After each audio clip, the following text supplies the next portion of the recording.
Okie dokie, so we're back to threading top thread, and here I've got for reference a machine that's quite old. It's the Elna Lotus, quite a fancy machine for its time, and it's actually quite an interesting machine because it's an example of industrial design that is so good that it is on display in the Museum of Modern Art.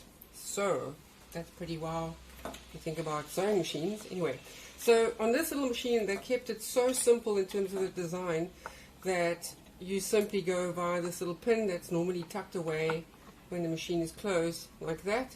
So when you thread this little machine, you're first going to go from your spool pin via this little pin that's sticking out. This is your tension, and I'm just going to cut it a little bit shorter so that it's easier to thread. And you're going to see on this one, the thread uptake lever is not open like in the other machine that I showed as an example. It's got a closed opening. There's a little hole that you're going to thread from right to left, and in my opinion that's actually a great design because the thread can't get out of there. It's in the hole, that's it.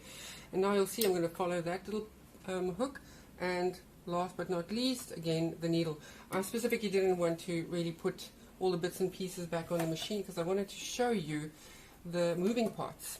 So you'll see if I turn the hand wheel, you'll see what happens to the needle, and you'll perfectly be able to notice also the slack that is being created every time the machine makes one stitch.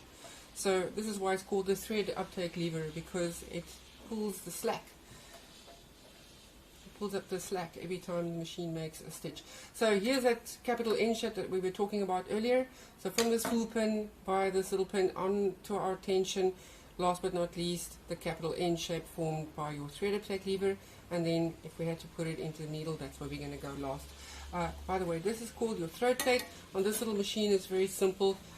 You simply click it back in place like that. It's a little bit difficult to take off, and in our next video I will show you how we can bring up the bobbin thread.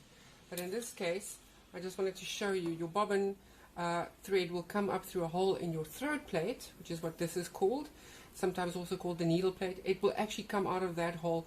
So this bobbin thread will go in there, and the needle thread and the bobbin thread are both going to come out of this hole before we start sewing. So that's another machine that's very different from the one I just showed you, but you'll notice both of them have a capital N shape, and that's how you know that your machine is correctly threaded.